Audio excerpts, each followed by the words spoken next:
retour sur le plateau de Sans Tabou et j'ai le plaisir d'avoir à mes côtés une femme courageuse, audacieuse, parce qu'elle a refusé tout simplement de choisir entre sa carrière et son enfant. Elle s'appelle Sandrine Gentil et vous allez l'adorer parce qu'en fait elle est comme vous, comme nous, elle se pose les mêmes questions, elle a les mêmes doutes, les mêmes angoisses. Ce n'est pas une superwoman, mais voilà, elle a juste envie d'être heureuse dans sa vie privée comme dans sa vie professionnelle.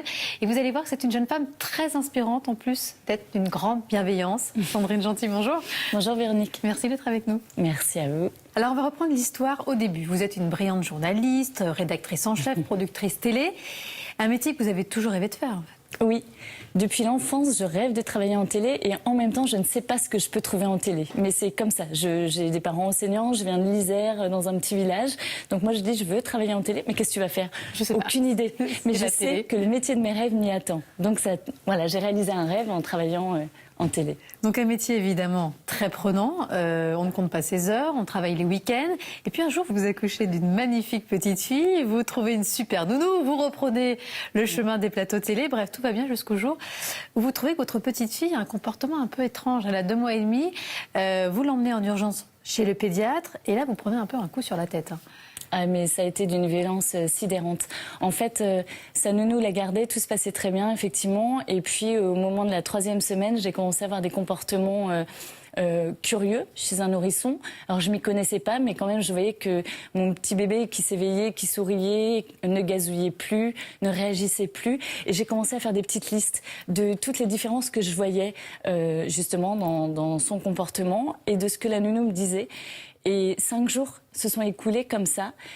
Au tout début, mon mari m'a dit « Mais non, mais c'est parce qu'elle est en train de s'attacher à la nounou et t'es jalouse. » Non, donc on prend le sur sent. soi. Et en plus, on le sent quand on est maman, quand il y a quelque chose qui n'est pas normal. Ouais. En fait, ça a été hyper violent de me dire « Ah bon, c'est vraiment parce que je suis jalouse, mais mince alors. » Mais quand je la regardais, je me disais « Non, non, il y a autre chose. » Et j'ai continué à noter. Et puis en fait, le 5e jour, j'ai tapé ce que j'avais noté sur la liste de ma fille dans son comportement. Je l'ai tapé sur Internet et là, je tombe sur le syndrome du bébé secoué.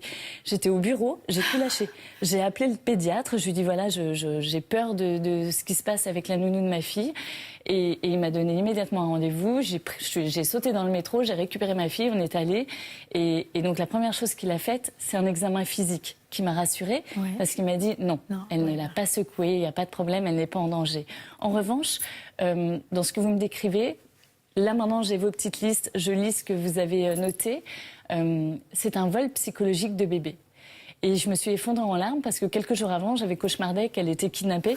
Et en fait, là, il traduisait avec des mots ce qu'avait été mon angoisse. Ou ce que vous ressentiez plus ou moins inconsciemment. C'est-à-dire que la nounou, en fait, prenait votre place, tout simplement. Exactement. Et après, comme il me l'a dit, elle, c'était pas du tout par méchanceté. En plus, on me l'avait recommandé. Elle s'était très bien occupée d'un enfant plus grand. Il avait 5 ans. Et là, sur un tout petit, il m'a dit, elle s'occupe de votre enfant chez vous. Et votre enfant, aujourd'hui, à des moments, ne sait plus qui est sa maman. Là, vous décidez du coup de tout plaquer. Vous arrêtez la télé. C'était un mercredi et je n'ai jamais remis un pied en télé. Le jeudi, j'y étais plus déjà. Mais pour autant, il n'était pas question non plus pour vous de rester une mère au foyer. C'est-à-dire, je m'étais pas projetée comme ça. Et non. En fait, c'est ce qui est très déstabilisant, c'est qu'on se retrouve face à une évidence. C'est ok, là, je change les choses, je m'occupe de mon enfant. Sauf que j'avais rien anticipé. Et donc là, je me dis ok, qu'est-ce que je fais? Et il y a une question qui vous taraude, c'est comment les autres femmes actives, justement, et mamans vivent ça. Et pour y répondre, justement, vous décidez de mettre à l'œuvre vos talents de journaliste pour partir à leur rencontre et recueillir leurs témoignages. Parce que finalement, vous n'êtes pas la seule dans ce cas-là. En fait, c'est mon mari qui m'a dit t'as qu'à poser ton témoignage. Et c'est là où je me suis dit un témoignage n'a de sens que s'il est en exergue avec d'autres. Et je leur ai fait des interviews complètes mais qu'est-ce que vous vivez? Comment vous faites? Qu'est-ce que vous ressentez? Qu'est-ce qui vous manque? Ou comment ça se passe? Et la première chose que j'ai découverte et qui m'a soulagée, mais infiniment, c'est que non, je n'étais pas la seule. Et donc, vous avez eu envie de créer une 3e voie qui n'existe pas. C'est la voie de l'entrepreneuriat au féminin. Quand je menais mes interviews, je me suis aperçue que la plupart des femmes qui s'étaient retrouvées dans cette impasse avec leur entreprise, avec leur métier pour concilier vie pro, vie perso, c'était tourné vers l'entrepreneuriat. Et d'un seul coup, l'entrepreneuriat m'est apparu comme un Eldorado. Je me suis dit, c'est ça, c'est ce que je veux vivre, c'est ma solution. Et donc, très fière, je me suis dit, allez, je crée ma boîte. Mais monter son entreprise, c'est bien. Mais encore faut-il trouver la bonne idée. Vous trouvez votre idée en allant justement dans un salon. Exactement, c'est un salon du changement de vie professionnel pour les femmes. C'est en étant baignée dans les témoignages, en observant les réactions, en questionnant encore les femmes sur leurs attentes, en questionnant les entreprises, qu'à un moment donné, j'entends un témoignage particulièrement fort parce que extrêmement bien produit. Et là, c'est même pas une idée qui me vient, c'est une vision qui arrive. Une évidence. Il y a le nom qui arrive en même temps. Je l'écris sur un petit carnet que j'ai devant moi. Donc elle se réalise. Elle se réalise, effectivement. Et l'idée, en fait, c'est de rendre l'entrepreneuriat, notamment pour les femmes, un peu plus sexy, un peu plus accessible, un peu plus ludique. Exactement. Parce que c'est vrai que sur tout le plan administratif, c'est très rébarbatif. C'est un cauchemar, ça fait peur, ça fait mal au ventre. Et puis quand on se lance... les répercussions des choix qu'on fait dans l'entrepreneuriat, elles sont pas anodines. Quel service concret vous proposez Alors aujourd'hui, elle se réalise. Il y a au quotidien, il y a une page d'inspiration et d'information qui est alimentée sur Facebook et c'est vraiment avec une ligne éditoriale et on peut retirer pour tout ce qui est reconversion, création d'entreprise et développement personnel des vraies informations concrètes. C'est aussi alimenté par les articles du blog Elle se réalise.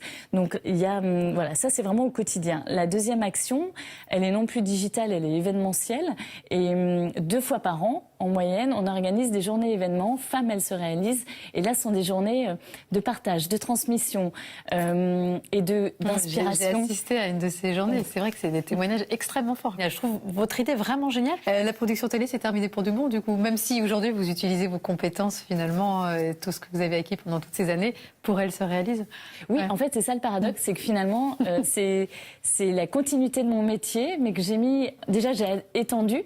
Il y a le support télé, mais maintenant il y a le digital et l'événementiel, fait grâce à ce métier que j'ai appris et que je mets au service d'une cause qui aujourd'hui me parle profondément et qui me motive tous les jours. Donc il n'y a pas de hasard quelque part dans la vie. Quel premier bilan vous tirez aujourd'hui? Déjà, est-ce que vous êtes convaincu d'avoir fait le bon choix? Bon, ça je pense que c'est oui, comme je vois votre enthousiasme et votre rayonnement. Mais est-ce que vous arrivez à en vivre aujourd'hui de votre entreprise? Je commence. Et c'est là où c'est compliqué. C'est pas anodin de se lancer dans l'entrepreneuriat. Ça fait combien de temps maintenant? Alors, ma première société, je l'ai montée il y a 2 ans.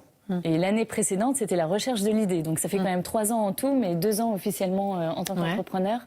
C'est aussi pour ça que je pense qu'il est vraiment vital de transmettre les bonnes clés et les bons outils aux personnes quand elles se lancent, notamment les femmes qui se chargent d'une culpabilité en plus de mettre en danger la cellule familiale. Il y a vraiment un poids très fort.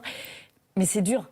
C'est dur parce que c'est pas simplement vendre ses compétences, c'est changer de métier et en découvrir plein d'autres en même temps. Et ça, on nous prépare pas à ça. Moi, j'ai fait une formation très bien pour être initiée à des termes que je connaissais pas dans la gestion, dans l'administration, dans la fiscalité.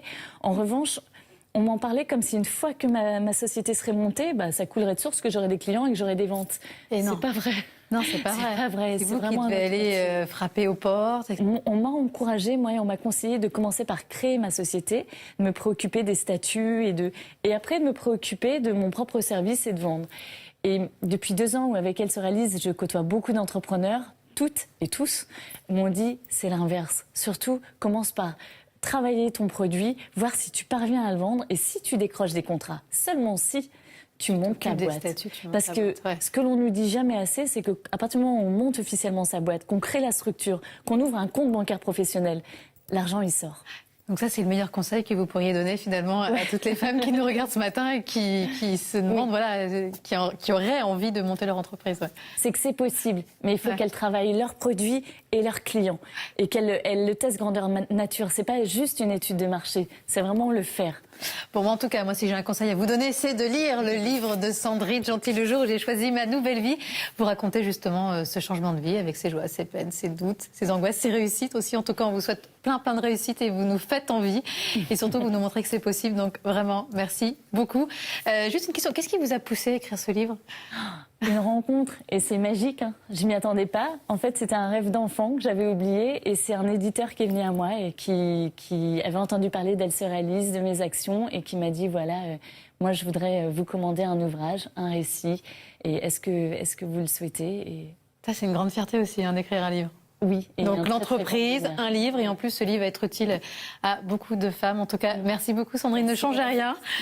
Et on vous souhaite plein de réussite. Merci beaucoup. Merci. Voilà, Sans Tabou, c'est terminé pour aujourd'hui. Merci à tous de nous avoir suivis. J'espère que vous avez passé une bonne matinée en notre compagnie. Prenez soin de vous, on se retrouve demain. Bye bye.